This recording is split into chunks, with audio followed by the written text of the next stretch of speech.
En directo América seguimos con nuestro análisis diario de la guerra en Ucrania y todas sus aristas. Hoy nos enfocamos en 3 puntos importantes: los civiles que intentan huir, la nueva ronda de diálogos y también el inicio en La Haya del juicio contra Rusia por cometer presuntamente crímenes de guerra.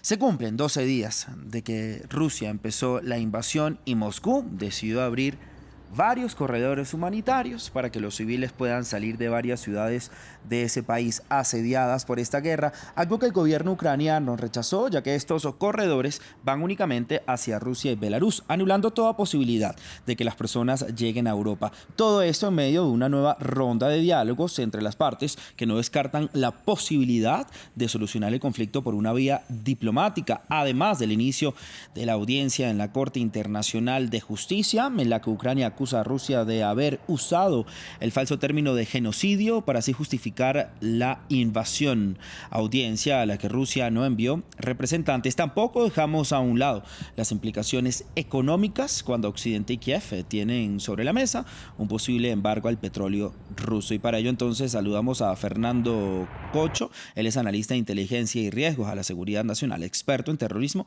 y crímenes de odio. Gracias a Fernando por estar con nosotros en Directo América de France 24.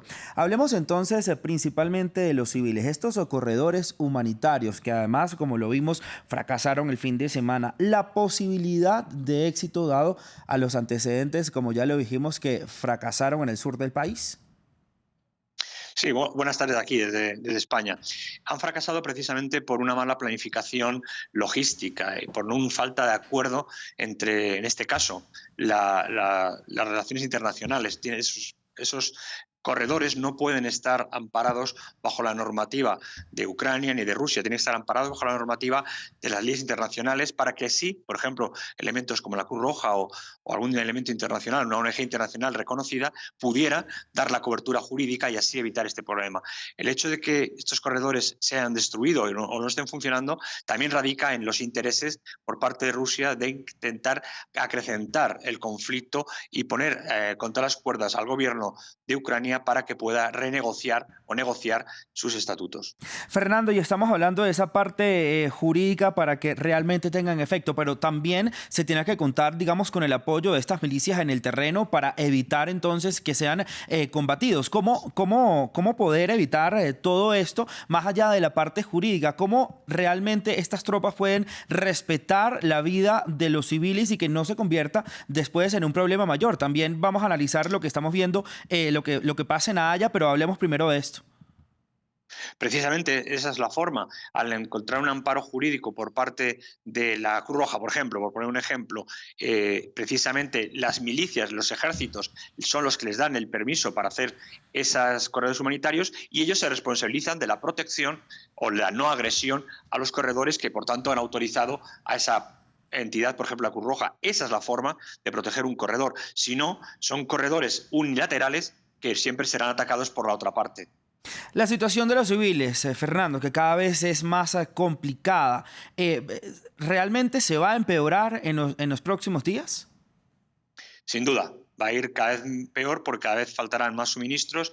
La guerra absorberá todo el proceso logístico que tenga cada país, en este caso Ucrania, y los civiles evidentemente conseguirán lo poco que quede de ese suministro logístico, tendrán problemas de suministro energético. Ya hay ciudades que no tienen luz, que no tienen agua corriente, que no tienen calefacción y por tanto que tampoco van a tener apoyo logístico, apoyo de infraestructuras para alimentación, por ejemplo, o transporte. Y eso va a acrecentarse cada vez más hasta que se llegue a un acuerdo o se llegue, entiéndame la expresión, así que se llegue a limpiar de civiles una zona para que no exista ese problema. Pero si no, van a sufrir muchísimo más.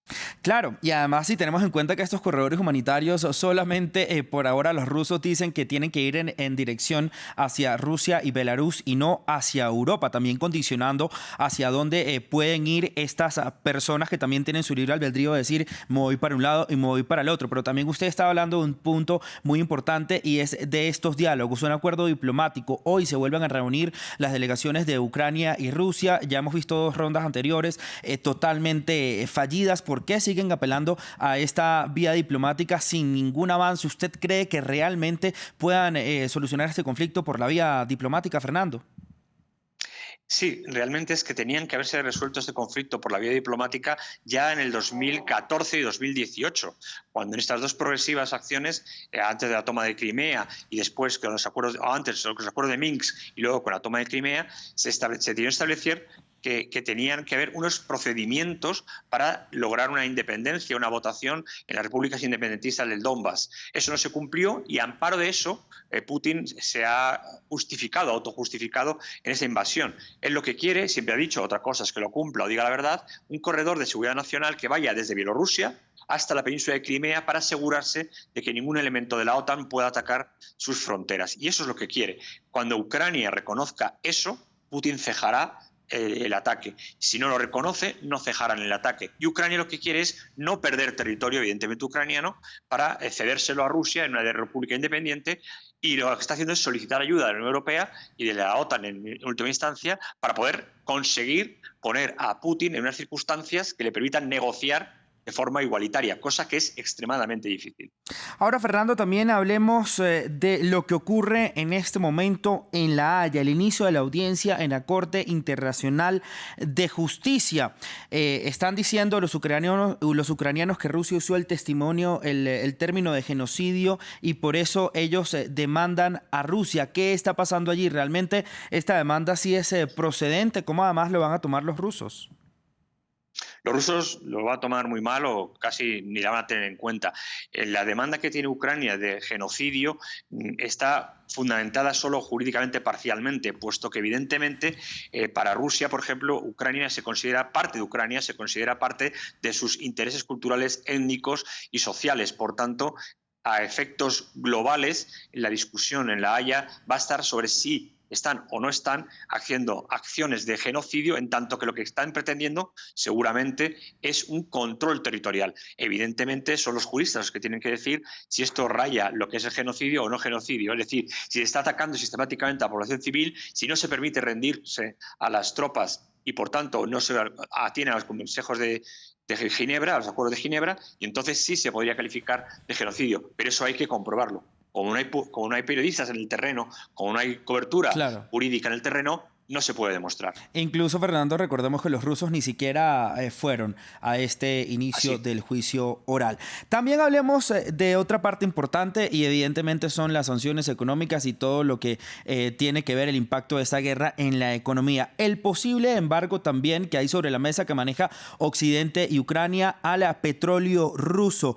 ¿Cómo sería entonces esto, la afectación, digamos, a la economía global, a la economía mundial, sobre todo la energética? Ya vemos en Europa los precios disparados de la energía.